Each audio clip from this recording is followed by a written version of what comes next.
Hello everyone. How are you all doing? It's so lovely to be back with another session on what happens next.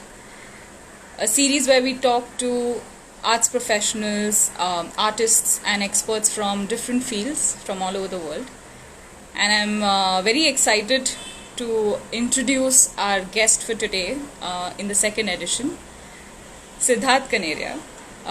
Siddharth is based in Rajkot in Gujrat, and he's a camera maker and a photographer. He's been working with, especially working with historical photographic processes, printing processes, and has also been making analog paper and wooden cameras. There's so much more that he's working on and like teaching and doing workshops. But why don't we just get him on the session and let's find out. I'm also going to put the comments off at this moment, but in the end of the session we will turn them on, and if you have any questions for Siddharth, please let us know and we'll answer them.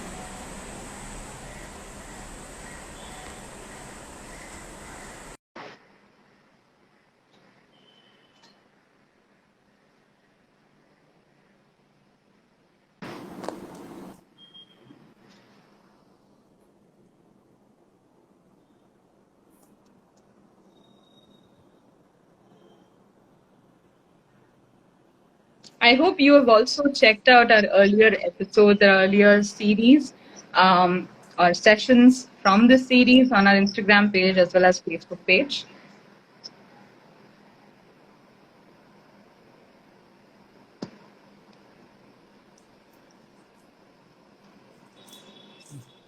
Hi, Shraddha. I think you can't see me, right? Yes, Siddharth, I am not able to see you. Uh-huh, uh-huh. I don't know what the problem is. Should we reconnect? Yeah, should I just send you a request again?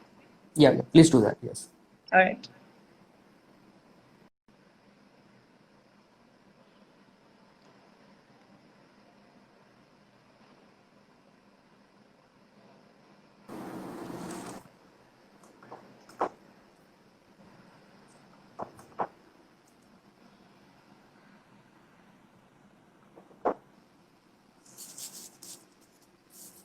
I think I can hear you. Can't really see. You can see me now? No, it's still loading and Oh, okay. Okay,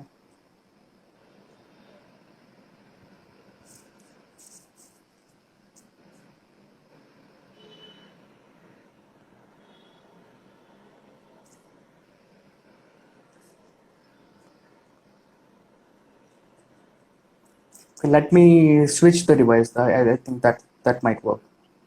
Sure.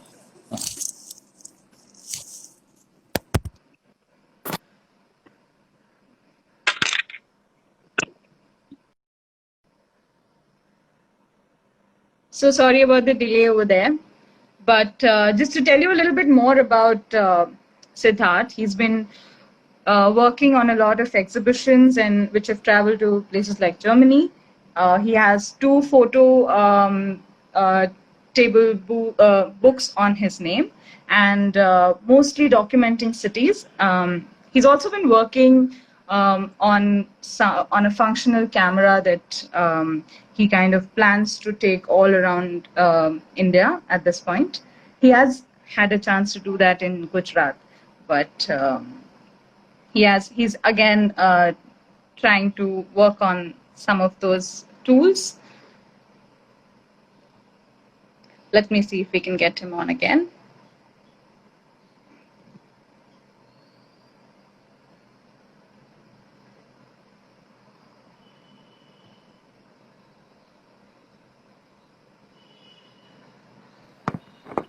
Yes. I think, yeah. Yeah. How, Siddharth? How have you been? All good, yeah. Great. And how are things in Rajkot, and especially with COVID and the situation over there? It's now slowly things are getting back to a normal. I also started going back to my office, but everything was paused for a bit. Right. over there also. Yeah. Were any of your shows or events that you were working on postponed, and are you working back on them or cancelled maybe? Yes, there was an exhibition which I was planning. It is again in a way posed. Let's say I hope soon I will get back to that work soon. I need Yeah, to meet curator and plan the dates out. right. It is, you have to kind of replan everything at this point Yeah. with all the events. So, like I introduced, Siddharth, you have been working with historical photographic printing processes. And Yeah. I'm really excited to know what that journey has been like. Aap kaise, how have you been working Yeah. on this? And what is your journey like? Right. So if I the journey, if I talk about the journey, it all started with elective. My background is interior designing. I studied interior designing at my college thing. So photography was one of my elective, and from there this journey started. I never left the photography after that.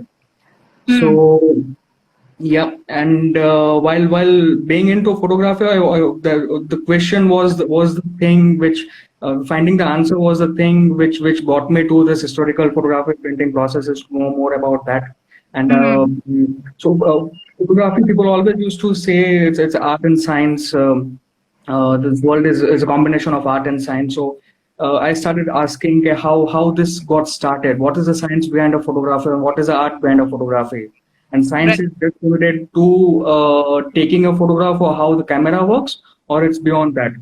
Hmm. So got more into how camera works and how do one start printing your own photograph and how people used to do that. Hmm. So that's how this questions started my journey into making cameras and getting into alternate photography printing process. One also call it an alternate photography printing process, a historical printing processes. Okay. Lovely. Yeah, in fact, I remember one of the workshops that you did in Mumbai was also about the evolution of camera, and Yeah, where you looked at a collection of cameras that you have, some old collection and some new cameras, where right. you kind of looked at the basics of photography through it. So, workshops is something that you have also worked with, and you are still teaching extensively, right? Yeah, Are, I is that one love of the projects? sharing. Is that one of the projects that you're doing right now, or are there other projects that you're working on? There, I will not call it as a project, but yes, the exploration is something which one of the process exploring one of the process something which I'm into. A printing Mhm. photograph on a leaf. It's a photosynthesis by altering a photosynthesis of a leaf. That is something which I'm into. I can also share that with you. If, Yeah, I'd love to see that. Yeah, yeah. So I don't know how clear the it view is would be. visible. It Yeah, is visible. this is a Yeah. photograph on a leaf. Yeah. Wow. And what is this process called, Siddharth? It's there are many name of this processes. One can also call it a photosynthesis printing process or a Mm. chorographic printing process. So this is a text on a leaf. It's a Beautiful. handwritten text which I converted into a negative and printed on a leaf. Mm. She is my daughter. Yes, that's true. Yeah. So yeah, in fact, this is the simplest possible printing process I've come across. It looks complex, but it's a very simple process where one can print your own photograph on a leaf. Beautiful. It is also looking at printing and using different materials. So, have you been working with a lot of different materials? And would you tell us what those materials are like? All these processes give you a flexibility of printing on a different. If I'll say cyanotype is where one can the end result is blue cyan. That's what we call cyanotype, and Right. it's also a historical printing process. It's all लोग ऐसे भी कहते हैं कि पहली Bible photograph के साथ सियानोटाइप में प्रिंट हुई थी. Oh, ये Right, बहुत it's इंटरेस्टिंग that बात है. हाँ. it's that old, yeah, yeah. So with this historical processes, what one does is one creates a paper or a surface into a light sensitive surface. You apply chemical on any surface, mostly a paper, convert that into a light sensitive, place that along with a negative, expose it under the sun, and you get your end result. This is a cyanotype. Wow. Okay, Yeah. now I know what you mean. So coming back to your question, each process will give you a flexibility of printing on a different material. Cyanotype can be printed on a paper, even on a cloth. On a cloth? Uh, Okay. yeah. Porous stone, wood are the possibilities. Oh, lovely. So that really That opens when I think it is also kind of a low budget, but very historical in that sense, but also not looking at gadgets or technology per se. You are not dependent on a lot of things at one point while working with process. one can say you are the Photoshop. When you do this printing, you can alter each and every step. You are Instagram filter. Right. So yeah, That makes yeah. sense. Yeah. And this chemicals again it depends. Cyanotype is a very cheap printing process. The chemicals are not at all expensive. But if I'll say more about the process than this historical processes, so all these processes are metal-based process. Cyanotype iron is the main content.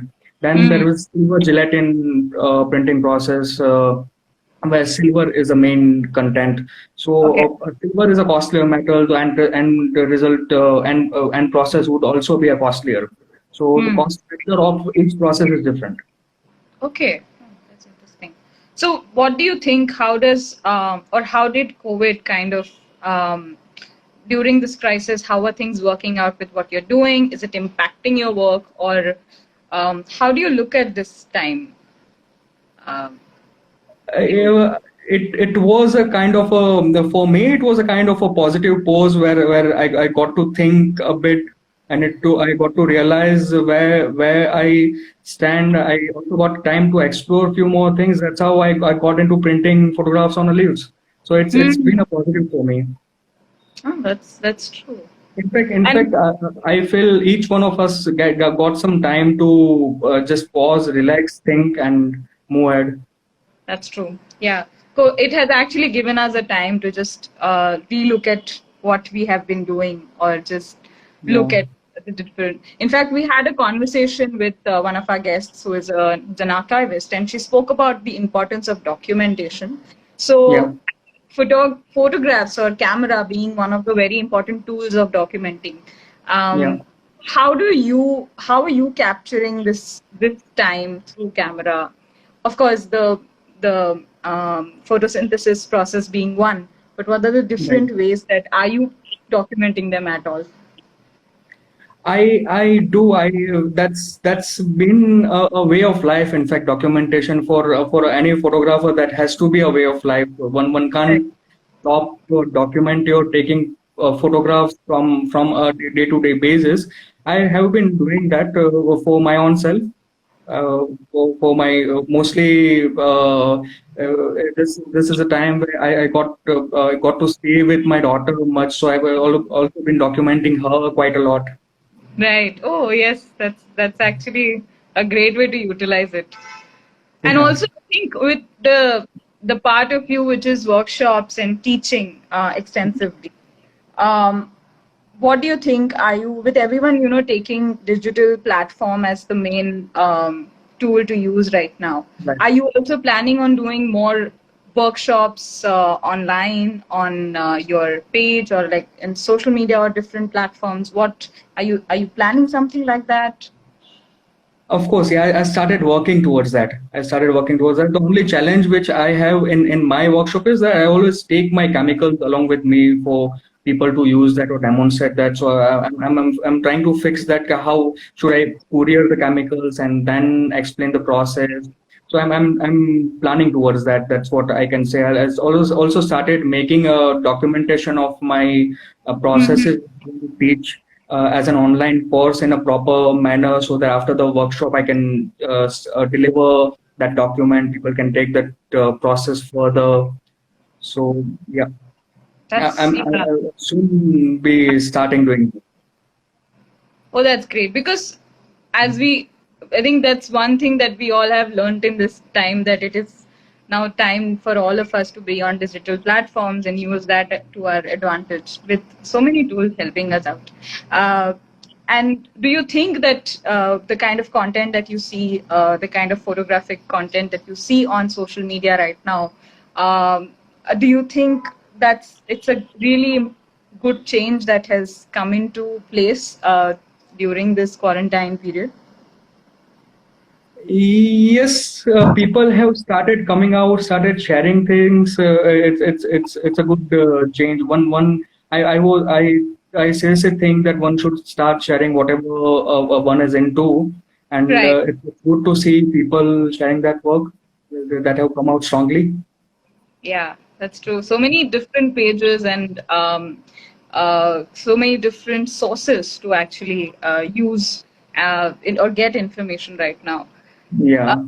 I also wanted to ask you what are the few things that you would tell your fellow photographers or people in the arts professional who are art professionals to utilize this time, and how do you think will they would be like some of your suggestions to utilize it as a photographer? The one thing I can say is I would like people to go to the roots of whatever art field they are into. Talking photograph, they need to know the analog side, or they should be just aware of analog side, even though they are into a digital world. Most of the photographs which I take is from the digital camera, but Mm, I can't keep the analog side, the manual side, or the history of photography apart from the field which I'm into. So right. that's one thing I would like to say. People do that, learn that, know that, and let that influence your work. Right. No, that's a very important point that you mentioned. We all kind of need to go back to that thought and really work, focus on these points. One last question that I would like to actually ask is, in terms of using or learning historical, what are the if someone has to approach or start working on the kind of processes that you are working on, how can they start doing that right now? Approach me. Yeah. Okay. It's it's very simple in today's world. Insta is the thing, or Facebook is the thing. I'm open to that. I also have done a video where I demonstrated the cyanotype process Oh, quite in great. detail. What chemical, what time, how to expose, everything. I'm also planning to do that for my camera making thing. Like this is one of the camera which I have documented how to build this camera with the kit Oh, which I have. And yes, shoot me a message, call me, just buzz me. that reminds me that you've done a functional camera, that you've made a functional camera with a bunch of students, and you also traveled with it. Could you tell us a little bit about that? The lifestyle functional Camera, camera. yeah, we always think camera is quite a complex device, but it is not. Ah. Trust me, if you lock this room and let light enter from just one hall, you can convert this room into a camera. Hmm. So that's what the camera is, a dark box with a hole. A pinhole camera is in fact the same thing. Let me, like, this is a pinhole camera where Hmm. the small hole is from where the light enters, and again a hole where light will enter, and here I will put down my film, photo paper, and Okay. that will record the light. And once you wash it under a chemical, Hmm. you can see the photograph which got captured on that paper. Right. So yeah, another thing like this camera is inspired from a twin lens camera, which we all might have seen this Oh yeah. Rolleiflex, and there are many. So if I'll share you one more camera. So now I was thinking how to explain a fundamental of camera to a kid. What if Hmm. they make a camera, paper camera, and understand that there is a lens, there's a focusing, there is a reflector which reflects the lights, and there is a sensor or a film or a paper which records that thing. Hmm. So this is camera, a kind of a DIY camera kit for the children to understand how camera functions. So there is a normal lens, a bellow which will focus the light, Focus it. and a viewfinder which will have an image. They can see the image. Wow. Yeah, Yeah, these are some of like this can actually help people understand it. And obviously, the functional camera also must have helped people to just get into a camera and experience it in a very different way. true, true. Thank you so much, Siddharth, for this lovely, lovely session and for discussing and telling us about your journey. And for everyone, do join us for our upcoming sessions and let us know if you have any questions for us, and we'll definitely answer them. Till then, take care, and thank you so much, Siddharth. Thank you. Thank you for inviting me. Yeah, Bye. bye bye.